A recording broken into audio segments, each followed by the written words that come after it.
probably one of my like most surprising things that I wrote on this list because I had no idea it was as lucrative as it is. And you know how much I sold that for? This is the one that surprised me when I started doing the math. I was like, maybe I should get into this. But do you know how much money you can make from this? I was shocked. This is my idea that has brought in $10,000 plus over the span of a single week, multiple times.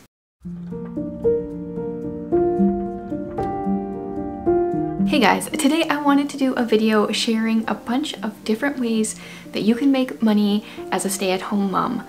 Now, I have had an entrepreneurial spirit ever since I can remember. I remember being like 6 years old and making paper jewelry and selling it to my neighbors for like 10 cents. Pretty sure that was the beginnings of my entrepreneurial journey. And I have done a lot of things over the years, some things that have worked, some things that haven't, and I want to give you 19 ideas today. If I would have been smarter, I probably could have come up with one more to make it an even 20, but we're doing 19 ideas. These are like non-sleazy, non-annoying, non-scammy, and non-MLM ideas. Not that I really actually have anything against MLMs necessarily. I just don't want to be involved in one. Been there, done that. So most of these ideas are things that I either have done or am interested in doing in the future, possibly. And then there's like one idea that I wouldn't do, but like sounds amazing and I wish I could do. And then I also want to share my $10,000 idea that I have done in the past that has worked really well for me. And we've got a mix here. We've got a mix of digital products and physical products, things that you do online, things that you do offline. I feel like there's a really good variety here, so there should be something for everyone. And I'm going to split this up into two sections. The first section I'm calling like zero startup section, where everything is pretty easy to get going. It shouldn't either shouldn't cost you anything, or is like maybe $10 to get started. So I'm considering that zero startup, and your profit can come in pretty quickly. And then the second section is some ideas that cost time and or money, so they take a bit longer. And then I've got like a third bonus, very niche section that personally doesn't apply to me, but I kind of wish it did, and maybe it would apply to some of you. So whether or not you have to make money to help provide for your family, or if you just want to be doing some stuff, I think there's a good variety here for anyone, no matter what your situation is. Even though I don't necessarily have to be bringing in an income, I can't stop myself from doing it. I'm not necessarily going to be giving you the one money-making idea. Personally, I think it's best to have a few different ideas and make a little bit of money from each of them. That way, if something kind of fails, you can kind of fall back on one of your other ideas. I make money through a variety of different ways, as you'll notice kind of as I go through and share what I am currently doing and stuff. And I think it's good to kind of have that variety as well. And there's a lot of options for things that you can do in your spare time. Pretty much all the money-making things that I've done in the past since I've been a mom, I fit it into my everyday life. And you know, I do things when kids are napping, or some stuff while they're like awake but around. And I feel like these are all things you can do as a stay-at-home mom. Some of them you might have to be a little bit more flexible for, but some of them you can easily do in like those nap time hours. It hasn't been until this last month that I've actually kind of carved out a bit of like work time. Prior to that, it was just whenever I could fit it in.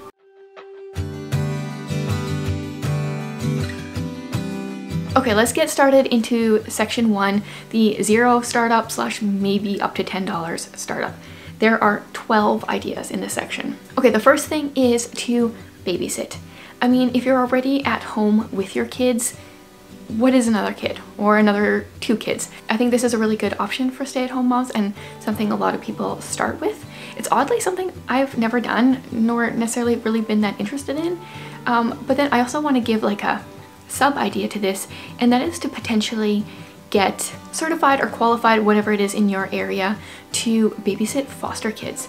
For us, we needed people that were babysitting our foster kids in their home to go through a certain amount of like safety procedure things, and we, other than our parents, didn't have anyone willing to do that, and that was unfortunate. It made it harder for us to do things. So if there is someone that you know that's fostering, I would highly suggest looking into how you can be certified to be able to babysit those kids, because there are a ton of foster parents in my area looking for people that are approved that can watch their kids. And I mean, it's not a ton of money at one time, but it can add up. Okay, my second idea, and something that I do, is to make printables. Now you can take this and run with it. I have found that I like to make printables that I'm going to be using in some way. So I have my personal site that has printables. Most of them are free on there. They're just like goals, printables, and things that I use for myself. I have a website for a shop for my homeschool printables. We have like units on there and all sorts of different things, printable journals. So we have that. And then I also, on my bookish Etsy shop, I actually have a printable reading journal as well. So I have printables in, no, not 3, actually I have another one. Teachers Pay Teachers is also another place that I have some printables. So speaking of like having a variety of different places to do stuff, I have 4 places. So if you're starting out yourself making printables for the first time, I would suggest using a site like Teachers Pay Teachers, selling on there, because then you don't need to have an audience already. Those sites have the audience, and maybe you can sell stuff that way. I think I have a couple of printables on Teachers Pay Teachers. I put them up a few years ago and like haven't touched it, and I just looked it up, and in the last few years I've made over $400 from Teachers Pay Teachers. Now they take a cut, so I think they take like 40% of what I sell, but still I like put that stuff up and then kind of forgot about it. So that's just kind of like bonus money. And then you could also do the same thing on Etsy. Etsy charges a 20-cent listing fee, but then after that you get to keep the profits other than like PayPal fees and that kind of thing. So whereas you don't make generally a ton of money from one printable, if you can have a variety, like let's say my Teachers Pay Teachers, I think I have 3 things on there maybe. I pretty much only have one thing that sells, and if I had multiple, then I could be making a lot more money than $400 every few years. And then obviously you can make more money if you have this on your own site, but then you would need a bit of an audience yourself. And then you don't need much for skills or like software for this. You can totally use Canva.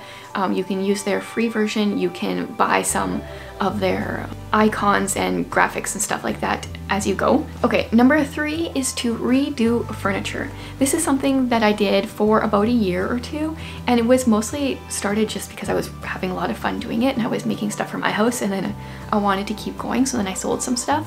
I'm still disappointed when we moved from our previous house to this house. I had to sell a chevron, or like an ombre dresser that I made. I had that in our entrance and I really liked it, and unfortunately it just didn't work in this house, but I still miss that.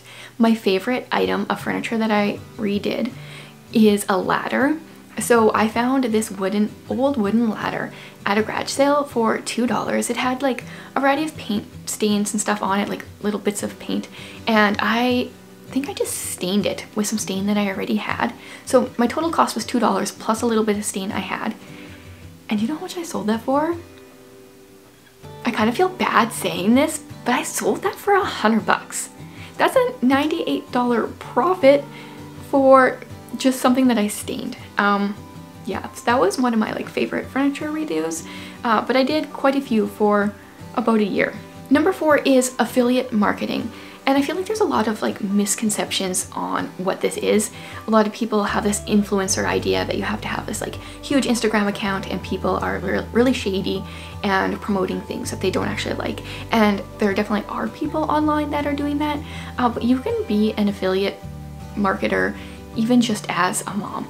You don't need to have a huge audience. You can do this with just a few products. Let's say you have a vacuum you really like.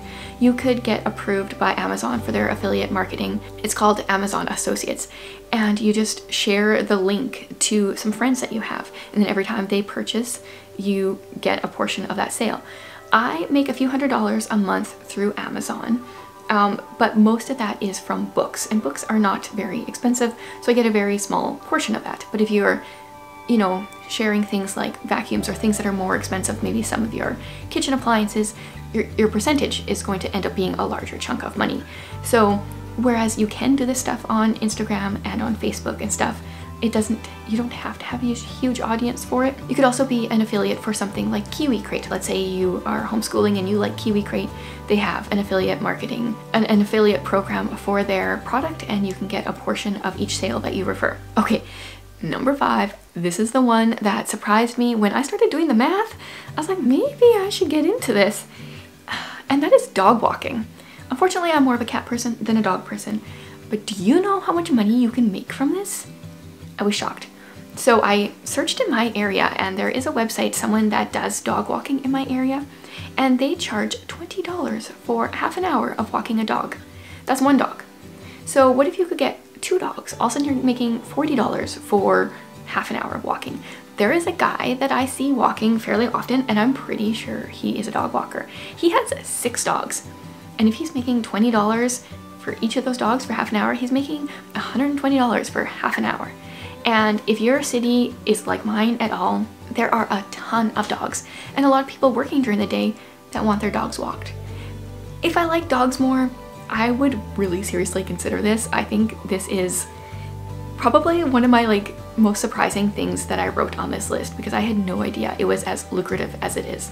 Plus, the thing with dog walking is you can do it with your kids.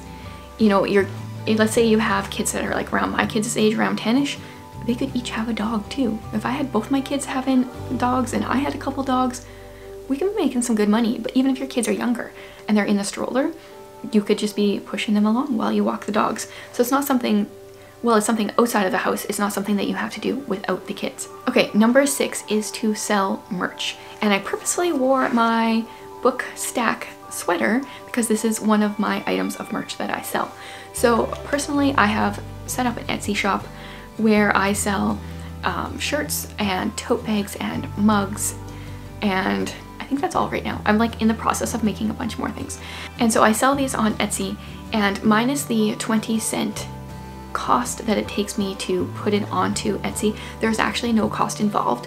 I use a website called Printful, so that what I do is I connect Printful's website and my Etsy shop together. So when someone makes a purchase, let's say they buy the sweater, Printful charges me for that sweater, but Etsy pays me the full price. So I guess for a little while I am in the deficit because I have to pay the charge of the shirt, but shortly after Etsy will pay me and that will cover that plus more. And I don't make a ton of money right now from my merch, but it's something that I really enjoy doing. I'm making items for myself that I like, and as my audience grows, then so are my sales. So that is fun to see. And you can do merch for anything. Any idea that you have, something that you like, you can turn it into something on a shirt. The sky's the limit, really. Okay, for number 7, this is something that I know works really well in my area, and that is to sell baking. Actually, just this last summer, I sold something of mine to someone that has a gluten-free, not really a bakery, but just bakes gluten-free stuff out of her home. And we are gluten-free, so I know the cost of the gluten-free ingredients and I know what she's selling stuff for, and she's making some pretty good coin for her gluten-free baking, especially if you have some kind of niche thing. If you like keto or gluten-free or vegan or something that is kind of all the rage these days, then people are willing to spend even more money for it. And if you love gluten and you're not a vegan and all that kind of thing, people still pay tons of money for baking, at least around here, especially around Christmas time. There's often craft fairs, and people that sell baking often are sold out before other people. Number 8 is to sell your own stuff. This one is you can only do this for so long before you run out of stuff, but I'm in the process of decluttering, and where I like to give a lot of my stuff to the thrift store because I don't want to deal with selling it, some of the bigger ticket items, it's okay, I can get some decent money for this, is worth trying to sell. And then depending on your area, may depend where you sell it. Facebook Marketplace does really well here. Some of our bigger ticket items, we do Kijiji. We don't have Craigslist here. Kijiji is our version of Craigslist. But then also lots of people do Poshmark and eBay. So look around your house. Are there things that you're not using that you could sell? If so, do that. You can make a little bit of extra money. I did this quite a bit when we were adopting my son. We were also going through the decluttering process, getting ready to move, trying to fundraise for an adoption, and we made some good money that way. And then totally connected to that one, number 9 is to sell stuff that you have thrifted. Now my aunt is really good at this. She personally, her area of expertise seems to be like kitchen goods, like pots and bowls, probably bowls, I don't even know. She knows what sells, and she buys stuff from thrift stores and sells it on eBay. So she does that. I know lots of people do clothing where they'll buy it from the thrift store and they'll sell it on Poshmark for, you know, a profit, and that's how they make some good money. Number 10, this is one of the things that I was writing down that I'm like, yes, I am going to do this one. And that is ebooks. Now I have done this kind of in the past in the format of more of a printable thing like I was saying before. But I'm talking about ebooks that you sell on Amazon. This is something that really intrigues me. I have seen some people that make some good money on this. It takes quite a bit of work. It's not a lot of money per sale, but it's one of those things where it doesn't really cost you, so other than your time. So it's a good thing to try out. And it's something that I'm thinking about doing here in the nearish future. Okay, number 11. This is something that I haven't done myself, but when I was doing some research, it sounded really interesting, and it sounds like a lot of people make some really good money from it, and that is tutoring. So you can just like privately tutor, especially if you're like a homeschool mom, you're used to teaching kids things, you could tutor people in your area. The other thing you can do is tutor online. There are a bunch of websites that you can apply for and start tutoring, and pretty much no experience or education is really needed other than they prefer native speakers. And for this one, because often the people that you're tutoring are from like Asia or overseas in different places, the hours are really flexible because they're obviously in a different time zone. So if you want to work like before your kids are awake or in the evening when they're asleep, you can kind of find some time that works for you and the people that you're tutoring. Okay, and number 12 is kind of like one idea, but also has many sub-ideas, and that is just to like start a regular old Etsy shop.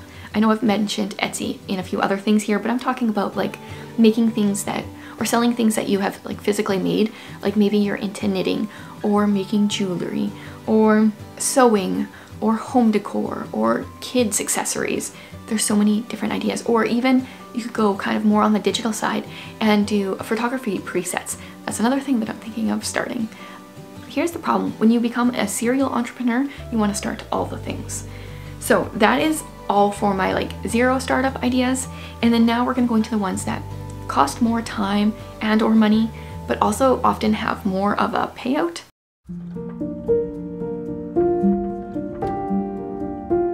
So my first one in this section, which is number 13 total, is photography. This is one of the first like adult entrepreneurship things that I did, and I started photographing weddings pretty much right after I was married. My first wedding, I charged 500 bucks, and it just went up from there. Now the thing with this one is it does take a bit of time. You need to build a bit of a portfolio, which is fairly easy to do if you just advertise free photos for people. It's really easy to build a portfolio and then from there get paid bookings. The only downside is that you obviously need a camera. If you do not already have one, this can be an expensive investment, but you could also probably borrow a camera. Back when I started in 2007, people didn't really have digital cameras, so I had to buy one. But now I feel like everyone has one, so you could borrow one from a friend and get started that way. That's definitely an option to look into.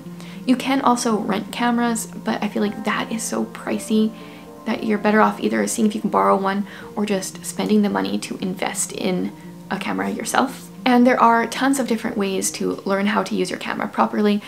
I had a workshop years ago where I did that, which I guess is kind of, maybe I'll just go into that. Another thing you can do is have online courses or in-person courses. I started my photography workshop in person, and I made like $500 to $1,000 a day when I ran those workshops, and all I was doing was teaching people how to use their camera.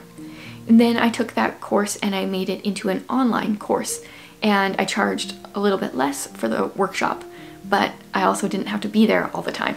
So that was a really good thing to do for me as well. Now the thing is, there I already had an audience, but there are websites like Skillshare and different websites where you can put a course right on there. Okay, and something I've been doing for years is blogging. There are a variety of different ways to make money blogging. For the most part, you need to invest the time though. You need to have an audience before you can kind of start making money from it, or at least a decent amount of money. but different ways you can make money from blogging are from ads, sponsorships, affiliate marketing. So I had a lot of book lists on my blogs previously and have made some money from Amazon that way. And then we're gonna head right into YouTube, and this is a way that I currently make some money, and I'm working on currently monetizing this channel. And it's pretty much the same way to make money from YouTube as it is from blogging. Once you have enough, once you've hit the numbers for YouTube, which is 1,000 subscribers and 4,000 watch hours, then you can get paid for ads, you can get sponsorships, you can share affiliate links in your description and get money that way. And then also you can use this platform to promote other things, like promote your merch, promote your online courses, promote all the different things that you're doing. Okay, 17, this is kind of once you've had an audience, and that is just to form some kind of membership group.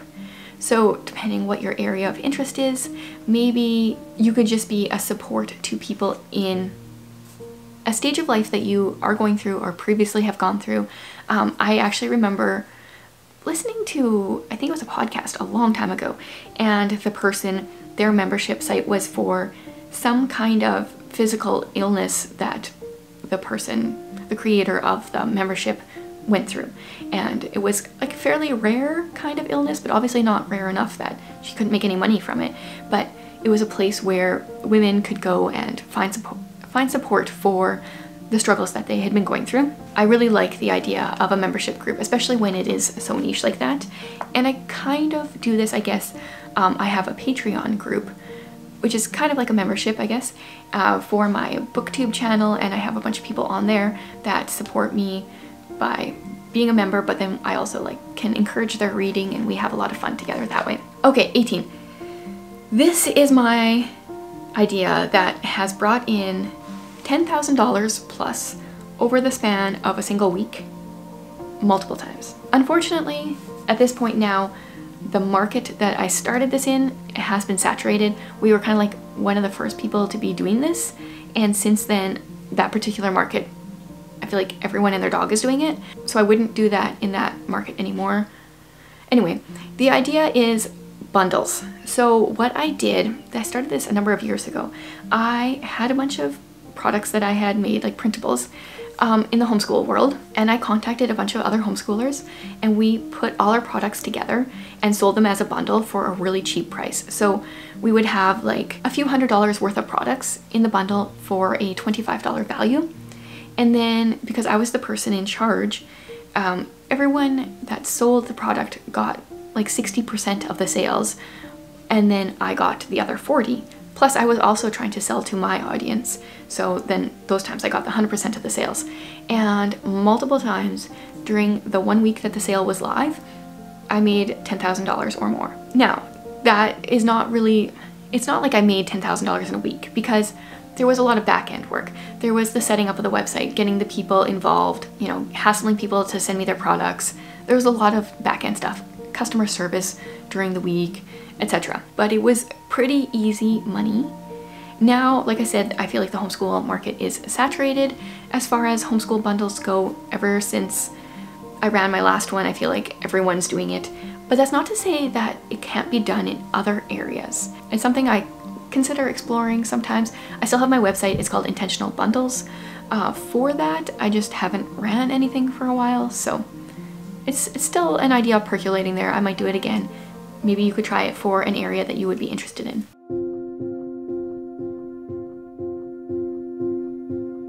Okay, now we are like on the home stretch. This is the very niche section where I don't think most people will be able to do this, but I think it's worth saying the idea because it might spur something else on. And that is kind of like to rent things out. I actually didn't write this down, but I just thought of this now. Speaking of renting photography gear before with the photography section, that is something that I had done before.